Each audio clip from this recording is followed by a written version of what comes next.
Jerome is complaining that he is hungry. I need to pay attention to this particular work. Where he got the thoughts from, I've got no idea. But just listen to him. Just listen to him. Jerome. Asante sana daktari.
Good afternoon, everyone.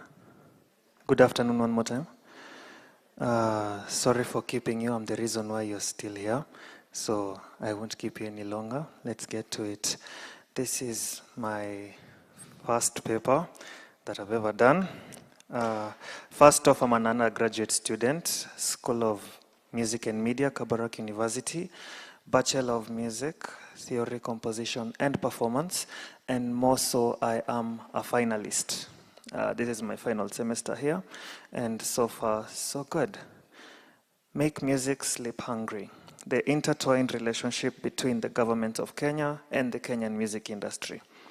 The reason why I wrote this paper is because I am vested in the field of music performance, and I definitely want to venture into that area into that field, and I found this paper very close to my heart. So let's get to it.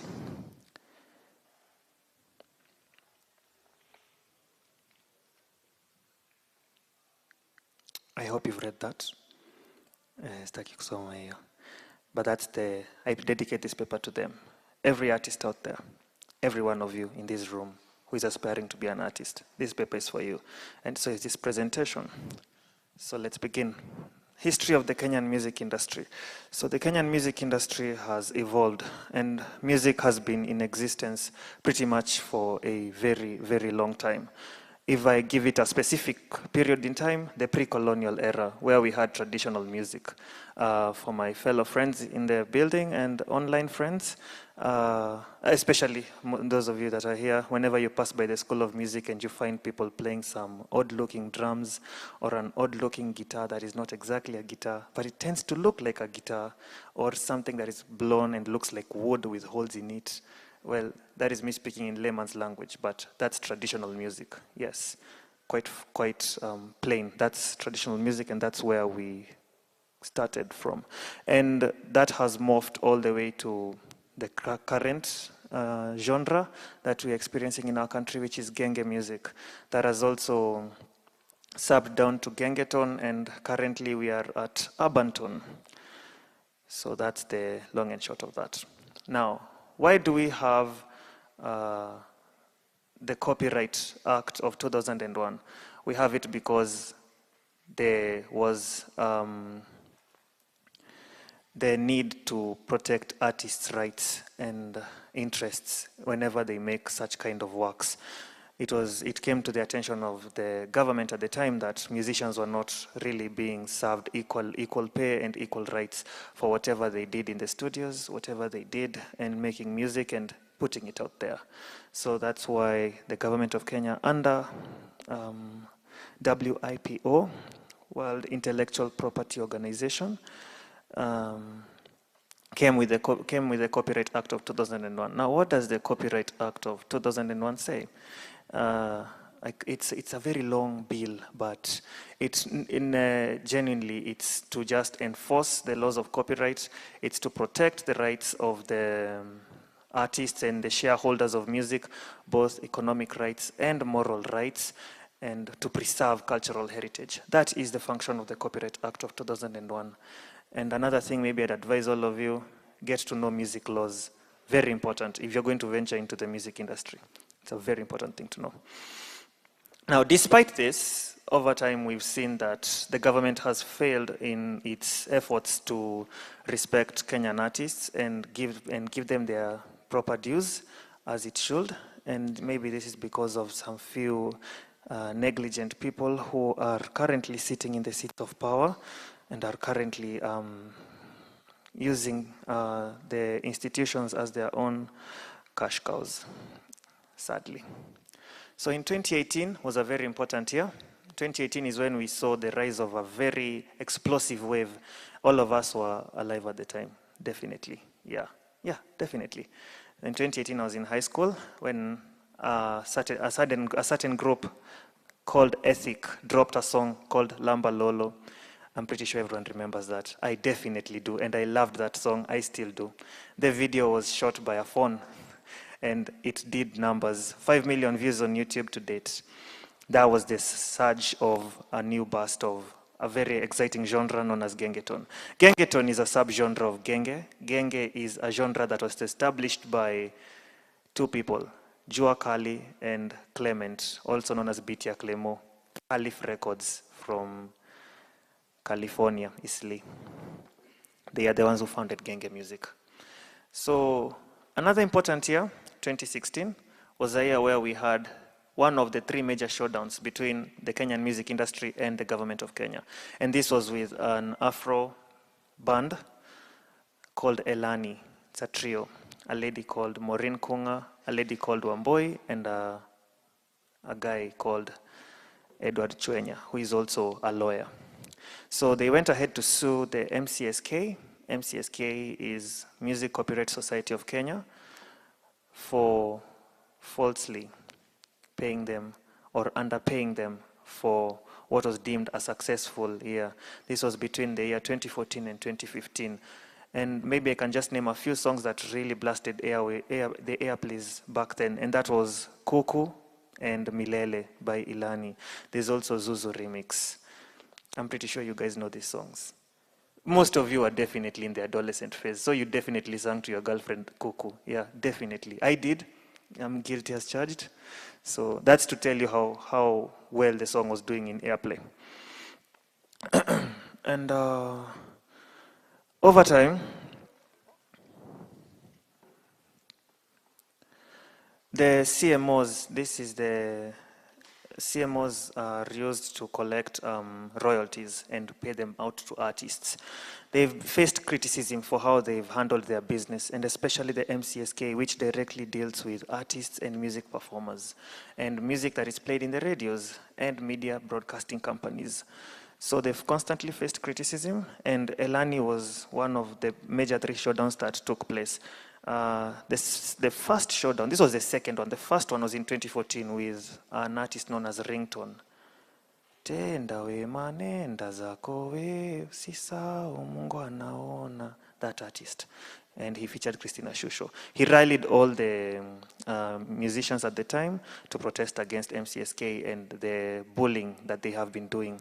To date, actually, they're still doing it. And the third showdown was actually led by an artist known as Naiboy. He did a 3-part song called Sondeka, 1, 2, 3. Tunawasondeka, yeah, tunawasondeka. Yeah, you remember that. The media has played a huge role in bringing to light issues to do with the MCSK and how they've been dealing with artists. And majorly, one I took to heart was when, and may he rest in peace, John DeMezio, a Benga artist, passed away. He passed away in 2019, and in the burial service in attendance was the then president, the 4th president of our republic, Uhuru Kenyatta. That aside, The government has tried to fix this situation time and time again, but it hasn't been able to do it successfully. Now, let's go to an interesting part. This is where I give you a lecture, a public lecture, but not a long one, not a 3-hour lecture, just a public lecture on the structure of the Kenyan music industry. So with me here is 5 of them. This is what entails the music industry. We have the Kenya Copyright Board, that is the major umbrella, that is the huge, that is hiyo ndio ile kubwa. Then under the Kenya Copyright Board, we have RIKI, Recording Music Industry of Kenya. We have CAMP, Kenya Association of Music Producers. We have PAVRISC, Performing and Audiovisual Rights Society of Kenya. And we have MCSK, the Music Copyright Society of Kenya. Get that. It's very important for you to know those, by the way, if you're going to be an artist in the performing sector. Let's start with the big one, Kenya Copyright Board. The following are their mandates or functions in this country. They observe overall administration and enforcement of copyright and related rights. They ensure public awareness, they enforce it, and they encourage registration of copyrights. They license collective management organizations. They are in charge of licensing CAMP, PAVRISC, MCSK, and RIKI. They are the ones who solely, under the Copyright Act of 2001, I'll always be referring to that because that's the law now. Ukienda kwa Constitution of Kenya utaipata hapo. And most importantly, they educate. So the keywords here is public awareness, licensing, educate, and enforcement of the copyright laws. That is KECOBO, majorly known as KECOBO. Next, we have Kenya Association of Music Producers, known as CAMP. It's not the oldest, actually, but it was incorporated in 2003.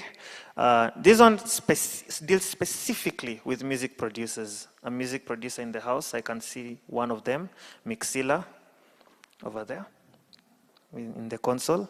Yeah, and I know Ike's also. And this is CAMP. So Mixila, Ike's, you should definitely register here.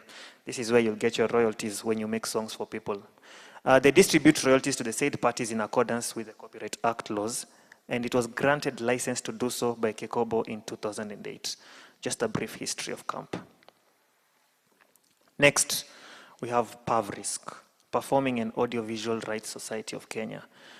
2 major functions. The main one would be to represent the rights of holders of music and audiovisual works through collections of license fees and distribution of royalties. It was licensed by the regulator, KECOBO, and mandated according, of course, to the copyright laws of 2001. And finally, we have we have Music Copyright Society of Kenya, MCSK. MCSK majorly deals with music composers, music authors, publishers, and music performers. And its mandate is to license the public use of music, to collect royalties, and to distribute. 3 things: license, collect, distribute. Simple job. Kazi yao tu ni hiyo. And finally, we have the newest body. This is RIKI. RIKI is the Recording Music Industry of Kenya. They have a few mandates. The first one is issuance of ISRCs. What is an ISRC? An ISRC is an international standard recording code. And this is more like a serial number. When you go to the supermarket and you have a serial number, then they just place it in that thing and it bleeps, teet, teet, teet, as it the price. So that's exactly what it is. And in the digital era of streaming music, an ISRC is a very important thing to have. So it's a tag that is put on your music to be able to collect royalties and to link the money used for airplay in the streaming to that song with that specific code, ISRC. Establishment of music chart certification in line with RIAA. RIAA now is the umbrella or the model from which RIKI has been formed. RIAA is based in the United States of America. I'm trying to remember what RIAA means. I know A means Association of America, but R and I am not so sure I remember. But their main of the RIAA, their main work is to give certifications for when music does well in terms of individual sales. Now, another thing we are going to talk about very briefly is music sales and music streams. Two different things. When a person sells 10 million singles, that means every person bought that music. 10 million people bought that song, not streamed. Streamed is very different. And with RIAA, the method of how to go about it is usually for every 6 streams equates to almost $1 or $1 or so. So that's how they make the balance between when you go buy a physical copy and when you stream. In America, buying physical copies is still a thing. They do that very oftenly, especially with the vinyls. They advocate for best practice with CMOs for sound producers. They defend, develop, and preserve rights of producers of sound recordings and audiovisual recordings in Kenya. Still in line with CAMP, but specifically, RIKI, just as RIAA, they advocate for things to do with, matters to do with AI. ASA was just doing a research on that specific note. So that is their work, to defend producers and artists in general from such. So let's talk about the current landscape of the music industry as of 2024.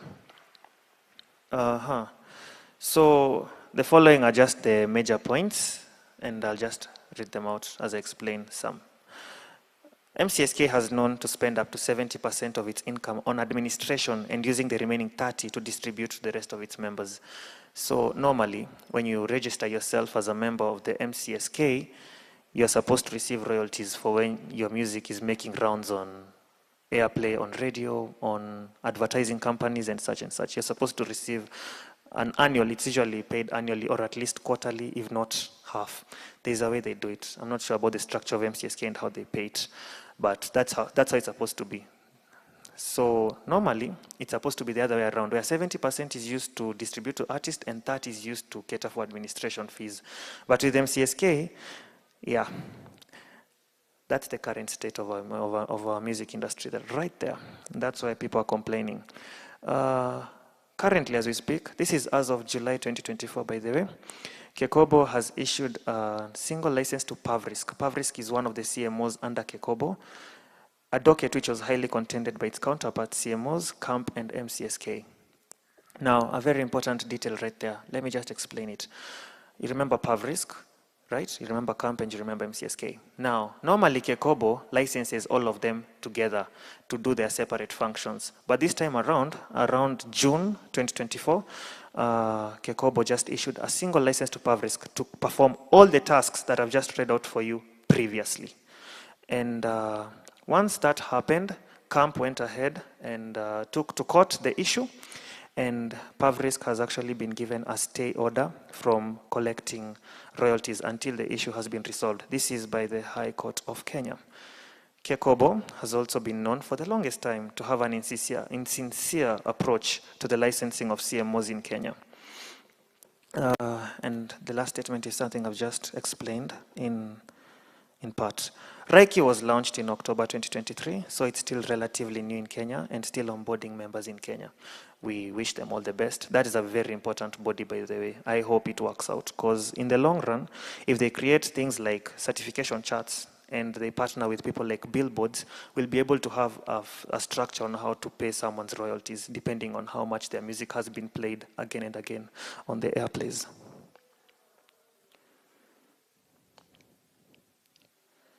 So we move on to a subtopic right there.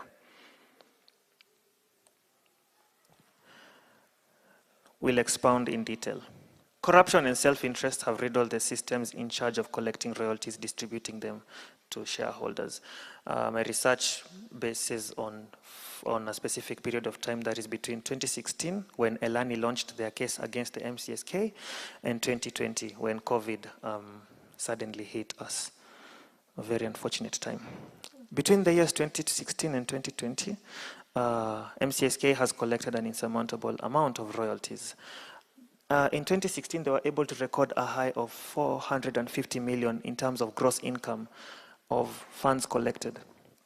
In a financial year alone, 450 million, and only 100 million was used to distribute to artists who are registered to the CMO. Now, I don't know about you. You might think 100 million is a lot, but do the math. 100 million is not even 30% of the total funds collected. It's about 22.2%.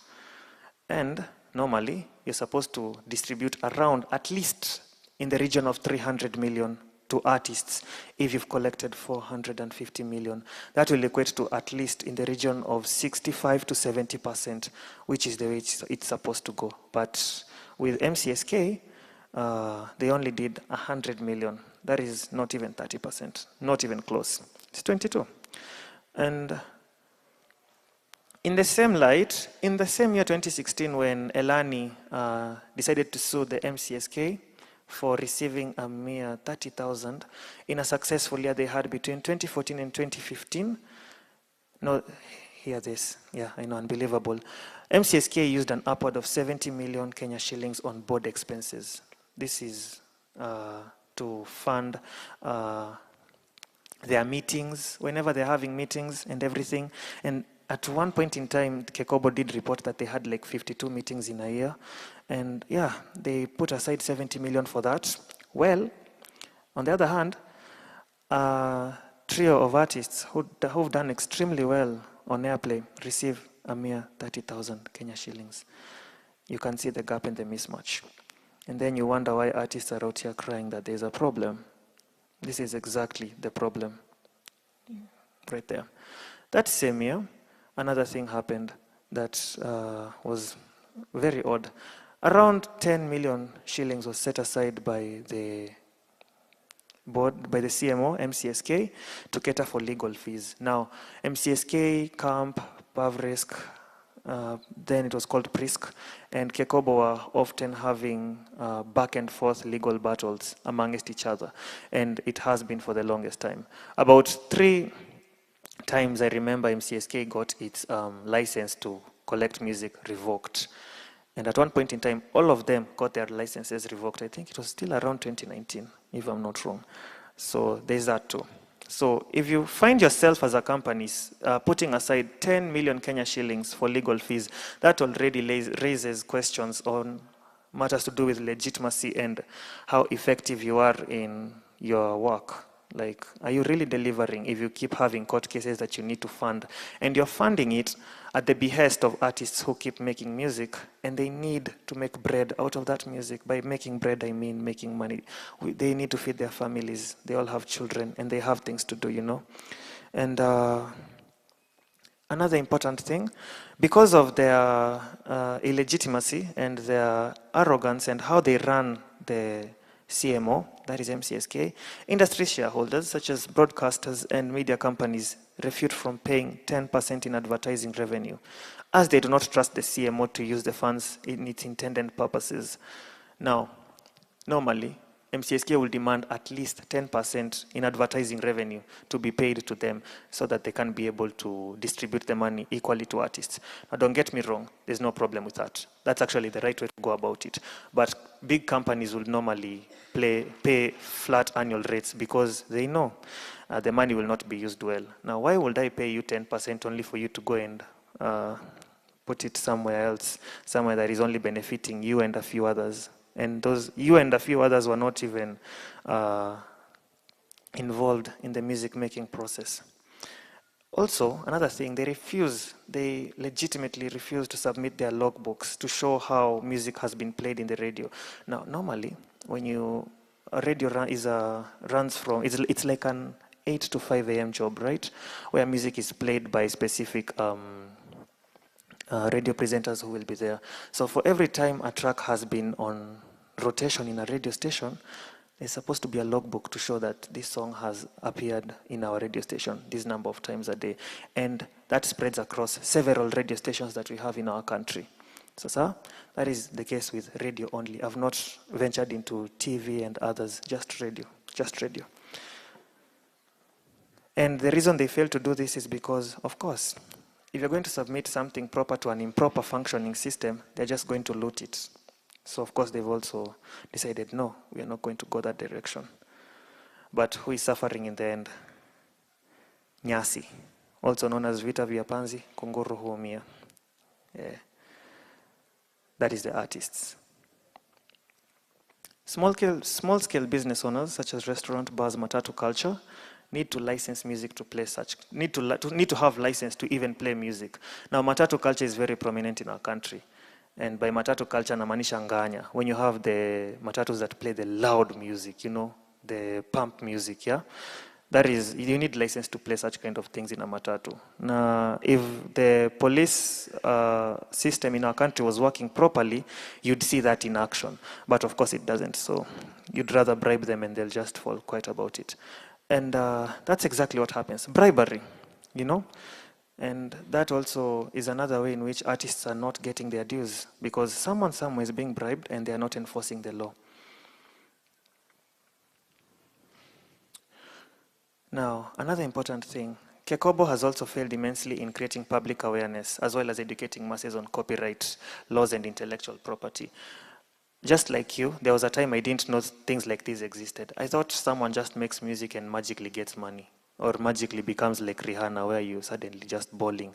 You go to a concert, you sing, and you come out happy and rich. Well, kumbe that's not the case. There's more to it. And that's when I started learning about the CMOs.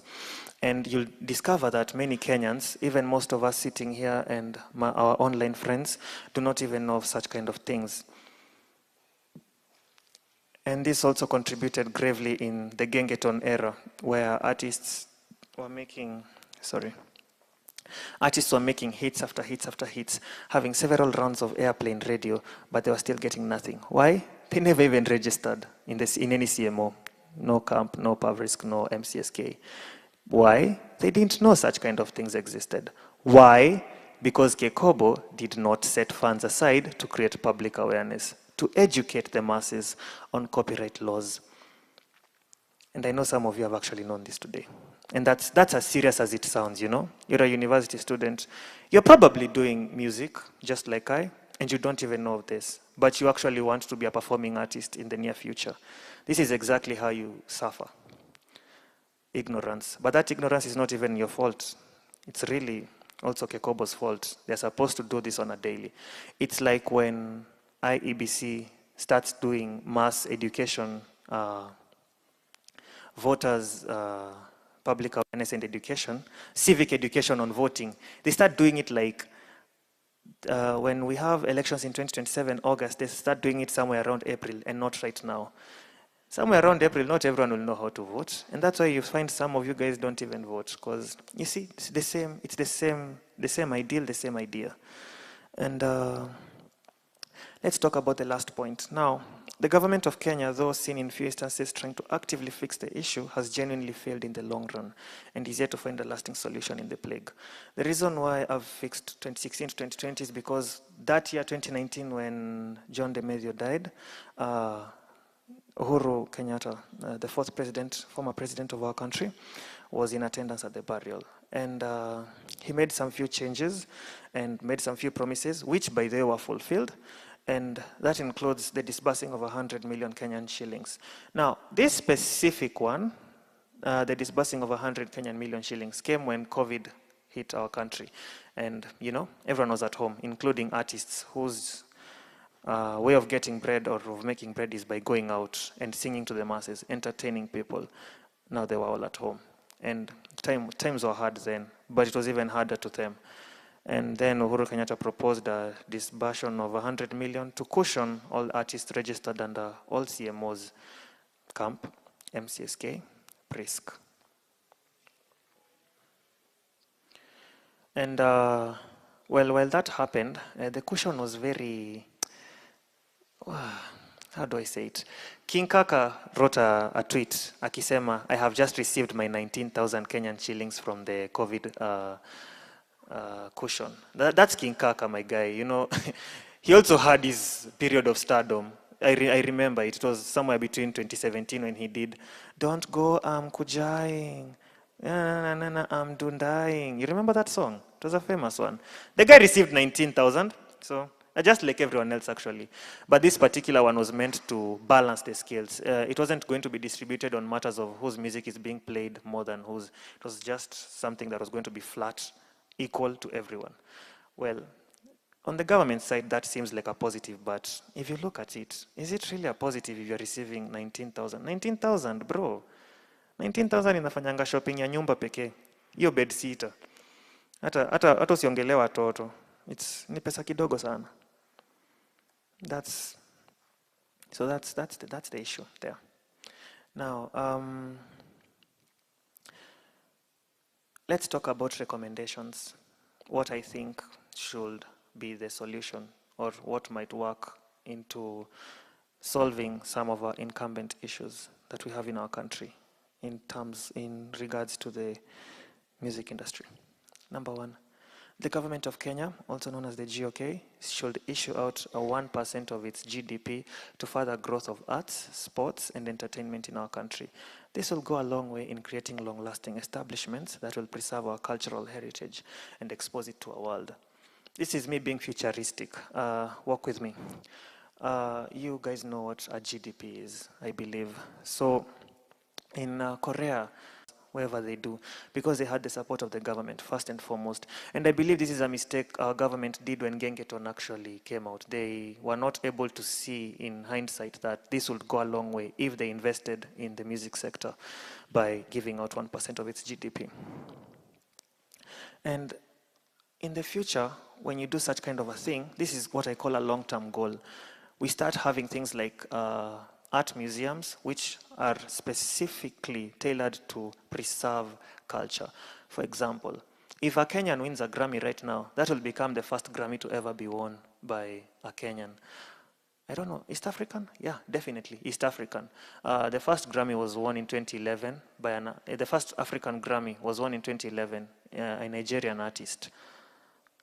Forgotten the name, but it was in 2011.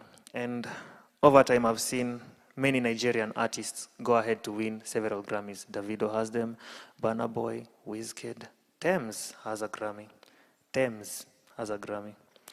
But someone like Sauti Sol doesn't have a Grammy. Soweto Gospel Music Choir from South Africa, they have 3 Grammys. 3. That shows we have a problem. Our systems are not working, man. 3 Grammys for a gospel choir. That should show you the reach in which we need to start waking up and call out these people. Now, if someone goes ahead and wins a Grammy, that will be big news in our country. I don't know, maybe South Africans could tell us how big it was when they had news that someone has won a Grammy and it was the first Grammy ever to be won. I believe South Africa has really evolved in their music sector because we really do enjoy some of their music. I personally love a rapper called Nasty C. So, yeah. And public awareness and civic engagement should be the order of the day with Kekobo. They should be lining out funds and setting it aside to always ensure they reach out to everyone everywhere, in universities, in city halls, in kamukonjis, to just educate people on copyright laws and intellectual property. A classic example of intellectual property is when Atwoli said this famous, okay, I can't even say it. No, I can't even say it. Wow, I can't say it. But in Jeff Koinange Live, there was a famous term he said when he was like, that one, I can't say it though, I can't say it because he placed it under intellectual property and now you'll need permission from him to use that. And because this is something big, I can't really say it. And another one is Ruto, our current president, the 5th president of the Republic, when he was saying, mambo ni mangapi. Yeah. Yes, cut that out. Yeah, so he also licensed that, and you can't actually use that in music or in anything without his permission. And whenever you use it in advertising or anything else, he gets a cut of it. So that's intellectual property for you. They understand it. Do you? Food for thought. Drain the swamp. Personally, I just feel like we've had enough of these people, and it's time they go home. Some of them, I'm pretty sure they've not even had an ounce of music education, yet I can see bright souls here, bright minds over here. people who are actually doing the course called music, production, performing arts, film and theater. And then there's someone here who never even did any of that, but somehow he's sitting in the high power and gets to decide who gets money and who doesn't. Sad, but that's where we are right now. Revise the Copyright Act of 2001 to incorporate new mechanisms that will help fight digital warfare with the incumbent AI looming around. Now, AI serves to be a double-edged sword. It does both good and both bad. And a previous case study by Asa Jerome Wakalinga, you've seen what he was looking into. That's AI for you. And you can imagine the further much damage it does if there are no policies put in place to cap that kind of technology. AI is going to be the next big thing, by the way. But how we go around it as artists is very important, because you can imagine if your voice is singing something else and someone is getting paid for that.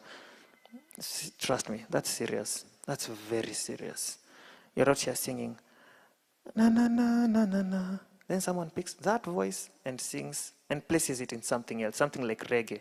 You're a pop artist, but your voice is singing a certain reggae song somewhere. But because the country does not really realize that it needs to cap laws to prevent such kind of things, it keeps happening and you keep losing revenue. And he gets paid, whoever used your sound to make a reggae song, because it's very huge, and because yours isn't that huge, they won't consider you as original. Now, who will be original between the two? Because they really sound similar, if you ask me. Expenditure and budget planning should be done efficiently and effectively to specifically benefit the artists who toil hard to entertain Wanjiko. For the guests, for our online friends, Wanjiko is the term used to refer to the citizens of Kenya. It's the political term used to refer to the citizens of Kenya. Wanjiko needs to eat. Wanjiko anafaa kununua unga. So Wanjiko. And also in my research paper, that's a keyword. So I inserted it here so that when you get to interact with my research paper, you'll know that's Wanjiko, the citizens of Kenya. So with expenditure and budget planning, when you are as a CMO is doing 70% on board expenses, 70 million on board expenses, 10 million on legal fees, and someone is getting 30,000. No, let me set that right. 30,000 among us 3 people. They're supposed to split that equally. 30,000, watu watatu. Elani, it's a trio. 3 people. Wanapewa 30,000 for a successful year where they had their play. And yet, the CMO is using 70 million on board expenses. There's even travel and accommodation. Now, let's say, for example, if our keynote speaker today was to come here. No, let me not go that direction. So, Wanjiko to receive education on the value of intellectual property, as well as changing the narrative of musicians musicians do not deserve to be paid. Across time, especially in Africa, but especially more so in our country, Kenya, artists are known to serve one primary role, and that is to entertain. That's exactly what we do. We entertain. When the vocal ensemble came here and sang that song, they entertained. When Dr. Melcy came here, she entertained. When the band was here doing Sukari, they entertained. When Maxwell sang Sukari, he entertained. When Jeffa sang the gospel song, he entertained. Entertainer. That's the first and most primary role music serves in any society across the globe. That's how important it is. Entertainment, to entertain the masses. But across the years, Wanjiko has never really felt the need to pay their artists for entertaining them. And that's sad. Well, let me just give you, in hindsight, music is like a white-collar job, like any other job. When a lawyer goes to school and goes to KSL and passes the bar, they become a law practitioner. And for every court case they do, they get paid. So when an engineer does their 5 years of an engineering course, they start doing, and they do their attachments and they get employed and they start doing civil engineering, architectural engineering. Whenever they do these kind of things, they get paid. Huge sums even. Same case with music. When you go to the studio, could be any time of the day, because with music there's no 8 to 5. It's really however you feel best. With your producer, he lays out the track, you lay out your vocals, he mixes it, he masters it, and it's released. And you guys feed on that content. Expect him to be paid. you deserve to pay him. And let me also put this out in light right now. Stop downloading music from illegal sites. Akina Tubidi, akina MP3 Juice, wacheni. Hiyo ni tabia mbaya. Nyinyi ndio mnafanya watu walale njaa. You're also contributing. Oh, in English, you guys are the reason why people are sleeping hungry out here because you're downloading music from illegal sites. Stop it. Wacha. Stop. Sawa. Stop. Seriously though, don't do that. That's low. Respect us. Respect our course. We are here for 4 years for a reason. Na nimevaa hivi vizuri ndio nikae serious. We are here for 4 years for a reason. Sawa. And the end course of what we do as music students is to go out there and entertain you. So when we do entertain you and you leave the place feeling happy, or when you plug your pods in your ears and you listen to my song and you listen to it 100 times a day, that is me entertaining you. That was not easy. I was on repeat in your ears all day. Kutoka kwako mpaka shule. So respect them. That's serious. That's as serious as it sounds. That's as serious as a lawyer sitting down and trying to figure out a loophole to save someone from going to jail, as if their life depended on it. Sorry, that was a lecture I needed to do. A partnership at university level between the art school and the law school to bring two worlds together, further fostering literacy in music laws and eradicating the aspect of ignorance amongst the youth. So I said it earlier, and I'll say it again. Most of us really don't know much about the copyright laws.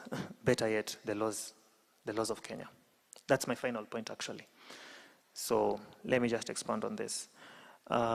Recently, this one goes out to actually the school leaders, our dear guests, Dr. Moshere, Dr. Rimonte, and Dean, Professor Melitus in his absentia.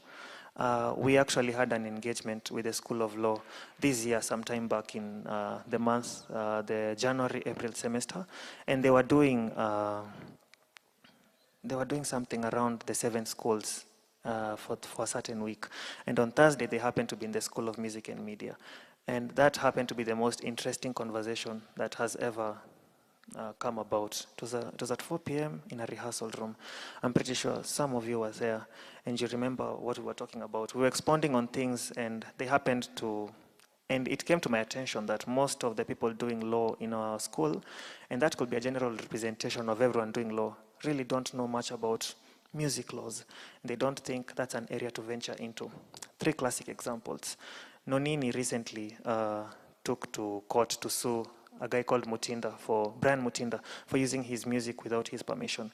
And he got 5 million in compensation. 4 million first, then akarudi koti tena kusema that was not enough. So damages ikaongezwa, ikakuwa a total of 5 million. 2 court cases, 5 million. You as a lawyer, if a lawyer is anywhere there listening, or a law enthusiast, how much do you think you're supposed to get from 5 million? It's a lot. Come on. Music laws are important. And you guys need to know your laws, and they need to know that too. So whenever we have such kind of partnerships between the 2 schools, they'll get to learn about us, and we'll get to learn about them. And by them, I mean laws. That's what they are doing right now. They're learning about the law of the country, the law of the land. Music laws is a very important thing. So many music laws.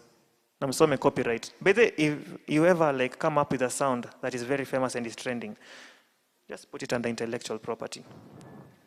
You won't miss. Conclusion.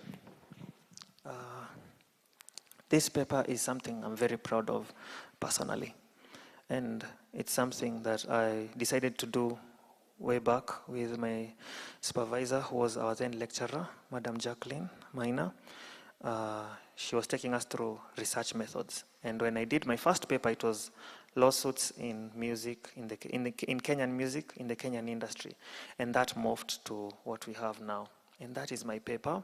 Get to learn more about the Kenyan music industry scope, how it is right now, through my eyes, through the eyes of everyone else who is aware of what's going on, and let us learn to be more aware of such kind of things. Ngoja, nisikize kwanza. Hii ni important. Niangalie. Get to know your rights as an artist. It's very important when you go out there. It will really matter in the long run. This is a plea to you guys. Get to know the laws. Get to know your rights. Get to know what you deserve. You deserve to be paid. You deserve to be paid. You as someone who is listening to the artist, you deserve to pay the artist the right way. Don't stream their music illegally. Don't do that. Okay? It's a plea. Kindly. I believe there's a reason we'll see a better times in our industry. We will get there. People are pushing from all sides. Right now I've seen 3 major artists submit their songs for Grammy considerations. I've seen Octopizzo, I've seen BN, I've seen Savara, and I've seen a few others. They might get nominated, they might not, but that's a huge step going somewhere. So there is potential in the industry. We just need to fix the few systemic errors that are incumbent there. Thank you. That was my time.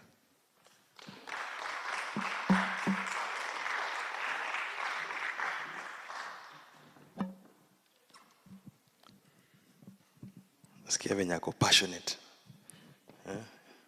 Hata nyinyi mmeguzwa kidogo.